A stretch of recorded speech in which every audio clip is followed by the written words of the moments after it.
Did I mention that I love the soundtrack on this game?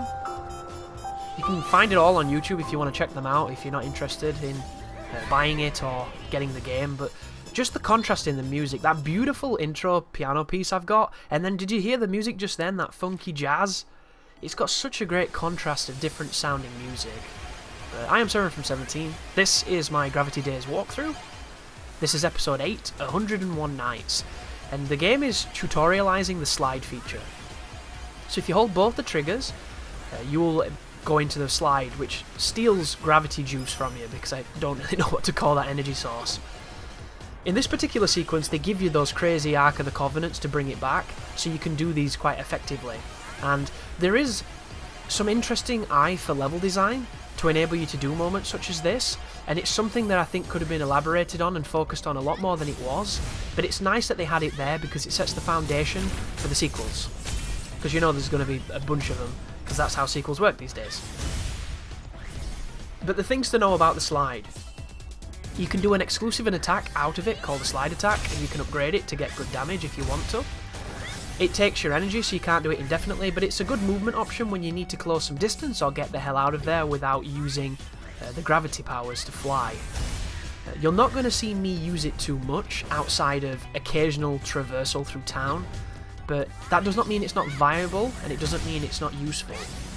And if you're in the effort of wanting to mix up your gameplay, because I can imagine some people might find this game to be a little predictable at times, a little bit repetitive if it's not to your tastes, that is one way to try and mix up your approach.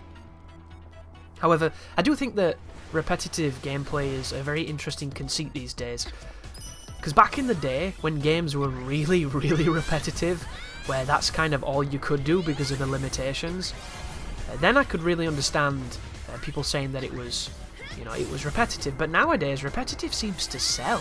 Repetitive seems to be the goal in a lot of cases. If you look at these super popular phone games, which are essentially repetitive simulators that give you that endorphin drip of here's a reward, here's a reward, here's a reward, here's something fancy, here's a reward, Call of Duty Online, here's a new level, here's a new level, here's a prestige, here's a fucking gun, here's a camo. All this kind of repetitious nature is the stuff that we look for. So it's being repetitive back in, say, the PlayStation 1 era, and being repetitive now is a different concept entirely, even though you would think, with just how much games have changed, evolved, advanced, and become so flavourful, that it would mean something different when really it's generally something that's not to your tastes. You usually see that criticism, like when I mention Dynasty Warriors and I say, press X to win the game.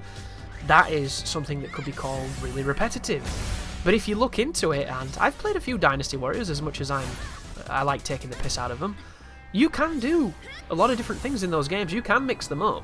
It's just the old press X to win is such a fantastic strategy. But in most games, like, I suppose you could call sports games repetitive, couldn't you? Because essentially all you're doing is that same thing.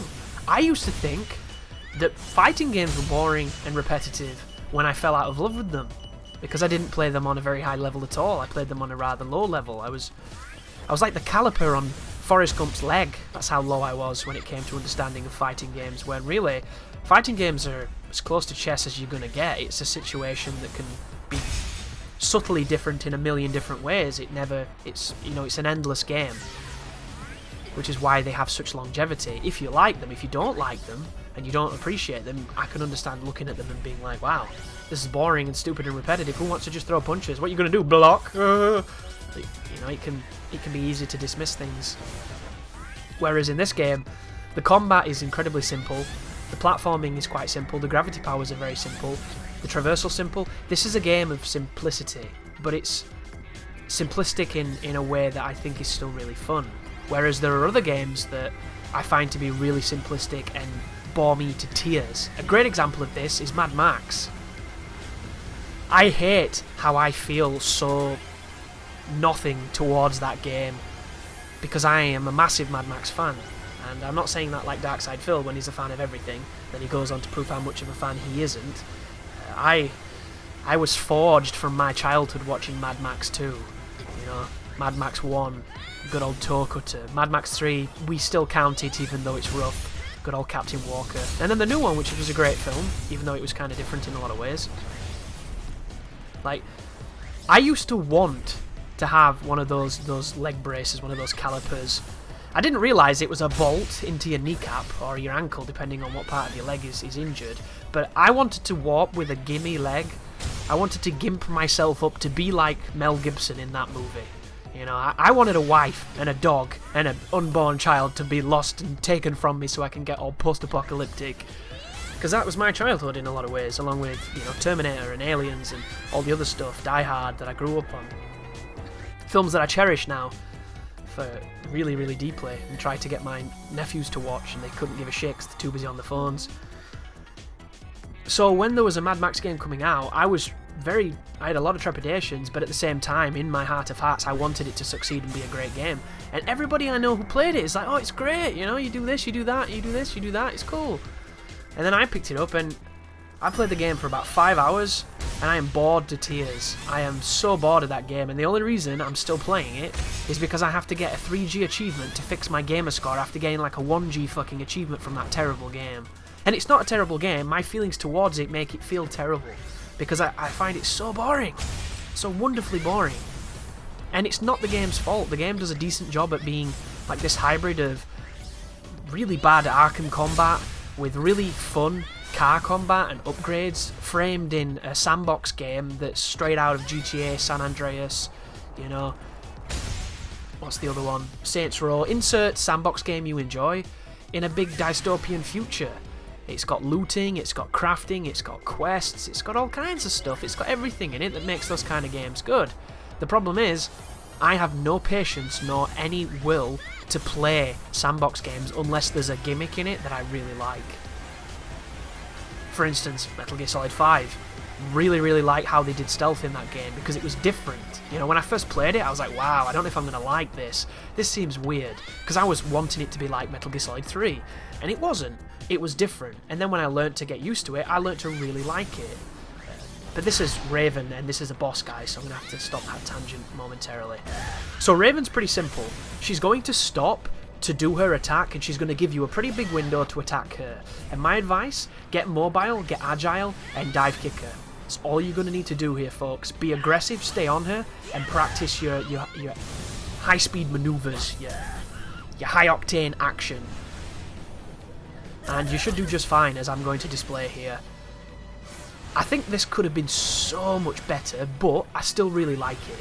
I would have liked it if it was a bit like the Jean fight in Bayonetta, where she's super aggressive and she's on you the entire time and you've got to really pick your moments and be super evasive. But this game's just, it's way too chill for that. It just wants you to be, you know, this is a beautiful looking place, here's a boss, she's not going to try too hard, kick her in the face. And that's what we're going to do, and that's what you're seeing here. But just to wrap up what I was saying, guys, I ended up really enjoying the stealth, the particular brand of stealth that Metal Gear Solid 5 did. It also helped that the leaderboards, once you discovered how to do the no trace and how to find a really fast path, you could get some really competitive scores, and I like score running a game I enjoy. And I did everything on that game I could do, and absolutely adored it, and that's a rare instance for me because it doesn't often happen that way. Then you have a game such as Arkham Knight, which, once again, a lot of people have a lot of issues with that game, and that game gets shit on a lot. But I think it's a wonderful game because it has the hooks that I enjoy. I really love the traversal in those games, and I really love the combat. The Batmobile, yeah, I'm with the people who don't like the Batmobile, but I can still put up with it because it doesn't ruin anything in the game. It's just one of those moments where it's like, I wish I wasn't doing this, but I am, so I'll deal with it. You know, there's plenty of moments like that in games I love. You just grin your teeth and you get on with it. And it shouldn't be that way, but it is. And there are instances of sandbox games I can really get behind. But if you don't have those hooks I like, I don't think there's anything more boring.